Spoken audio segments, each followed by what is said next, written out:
Mr. Arrow, sir. Bringing such fine-looking distinguished gents to grace my humble galley. I shall reign triumphant. Buenos dias, children. Son. No! Hell, you're all gonna be doing that. Film Review episode 82, and today we got John Silver from the space movie, boat movie, Treasure Planet, the movie. Big thanks for suggesting John, and for everyone who voted for him on the poll. Is he a good villain, or is he a big old piece of cyborg trash? Let's find out. Change in plan, lads! We move now! So, we don't really get a big crazy origin story for Silver, but that's kind of just how the character's always been. John Silver is basically a space pirate who has spent his entire life trying to find Treasure Planet. It's this place with like $29. It's got a lot of money. Right off the bat, give me all the money motives is kind of similar to me for give me all the power motive. It's kind of boring. Look guys, we're all close, okay? We're all friends, and I'm not gonna lie to you. I think the origin and motive, it's kind of lame, right? There's nothing really special about it. Personally, I think it would have been cool if this movie made itself different, like this version of Silver, if it made itself different by actually giving us a backstory, some meat, you know, something to hold on to. In fact, villain origin movies are all the rage nowadays, right? Everyone's going to see them, even my grandma. So it would actually be cool to learn more about Silver's past. But, I mean, what's done is done, I guess. This movie is like 50 years old. I think while the motive is a little boring, I do appreciate the fact that the movie really emphasizes how important this is for John. And I really do believe that it's his life freaking goal. While, obviously, guys, I want Jim to find the treasure, I kind of want Silver to find it as well, because the movie does a good job of just showing how important this is to him. Whoa! Look guys, I think everyone would agree with me when I say that his actual personality is the best part about John as a character. The movie balances this conflict really well of he wants the treasure, but he's also simping for Jim. I think they do that really well, and actually, it's my favorite part of the movie. John is very clearly an antagonist, but I have a hard time calling him a villain. Instead, he feels like the protagonist of a different story who just so happens to have conflicting goals with our own hero, Jim. I like that Silver can be such a warm and friendly character, but then bam! The next scene, he's ruthless. He's crazy. He's killing nuns. He's doing everything. The man's a psycho. He's nice to Jim, sure, but I feel like he's kind of annoyed that he has a sensitive side, and he's even embarrassed of it. In general, Silver is just a really fleshed out character, and he feels really dynamic, making him a more believable character. As always, I have to mention the actor because Brian Murray, my man, he kills it in this movie. His performance is what makes John a compelling character, and in the wrong hands, I could easily see Silver being a lot more boring. The movie doesn't really hide the fact that Silver is the villain. They actually kind of reveal it like the very first time we see him in the movie. I actually like that they do it this way because a lot of the movie, we're in that same position as Jim where we know there's something sketch about him, but also something kind of appealing. We know that all these motivational speeches about catching light, they might be disingenuous, but that doesn't make them any less motivational. I really like how this is done because it makes us feel part of the movie, man. Like I'm Jim, and I kind of trust him, but I also kind of hate him.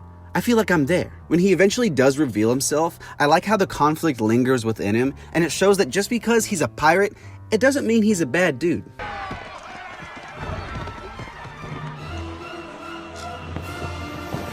Because he's such a good character, Silver is usually a great addition to just all the scenes he's in. The first scene I want to highlight though is the one where he's having that crazy montage where they're bonding, you know, Silver and Jim, that one.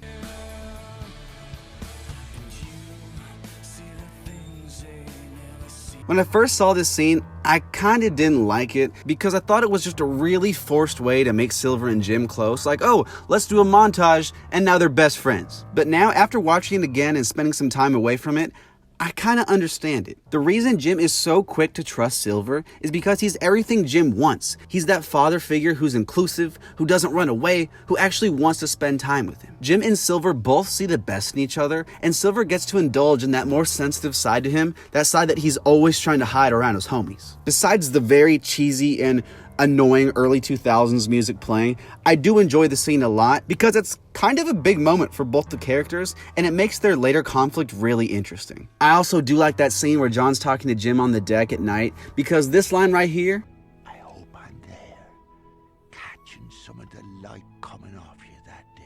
my favorite line in the whole movie. It also shows that Silver's being genuine because he's talking to Morph and he's like, I don't know, man, I'm falling in love with this kid. Well, he doesn't say that. That'd be really weird. And after Jim leaves, it sets up this impending conflict between them. Like, you know something's gonna crash, and it makes you both nervous and excited for how things are gonna turn out. But then we got something I'm not too sure I like, and that's the whole ending where he saves Jim. It's a nice scene, sure, don't get me wrong, but does it make sense? Maybe, sorta. I'm not really sure how I feel about it. Basically, once Silver finds this treasure, the thing he's been searching his entire life for, he has the choice of, do I save this treasure or do I save this punky Joseph Gordon-Levitt? And of course he saves Jim because this movie was made by a magical mouse, so of course that's what's gonna happen. I do like that Silver grows as a character, but I'm not too sure I believe that he would save Jim because, like, this is his life goal. Let me know in the comments if you like it, but personally, it seems a little dishonest to me. I like you, lad. But I've come too far to let you stand between me and me treasure. As far as how evil he is, that's a little complicated. I don't think he's evil, but he can do some evil things, and that's a good thing for a villain. If you're thinking, oh dang, Silver makes Jim really sad when he says all those mean things in a barrel, I wouldn't really call that evil because he's just trying to preserve his reputation with the pirates. I guess you could say the most evil thing Silver does is suppress his feelings, but guys, I mean, don't get me wrong, that is a very freaking evil thing to do. In reality though, Silver has a ruthless side, and he is by no means a guy who just gives speeches about catching light on kids. When Scroop kills Mr. Arrow, Silver is upset, but not really because Arrow's dead, but more because it was a stupid move and it could have compromised some things. Something I like about Silver though is how he's always trying to convince everyone that he's a lot more evil than he is. But in reality, like I said, he's just a guy who wants to accomplish his goal. There's nothing really evil about wanting some treasure because that's literally what our main characters want to do. I think the more quote-unquote evil side of Silver comes in because he is so willing to do whatever he has to accomplish his goal. And we see that in the beginning of the movie where he burns down this little cottage bed and breakfast thing. The man isn't an evil, racist, Nazi scientist or anything like that, but he does enough wrong to where you disagree with him and you're like, okay, this man's moral compass is definitely different from everyone else. Didn't your pap ever teach you to pick your fights a bit more carefully? John Silver needs a better origin because I'm a pirate and I want gold. It's kind of old and cliche. I love his personality though, don't get me wrong, and his dynamic with Jim is the high point of the movie, and honestly, it's the main reason to watch this movie. He's got some good scenes too, but I'm not exactly sure how I feel about the ending. I don't know. He does some naughty things though, but he still feels real and never really like a comical foe.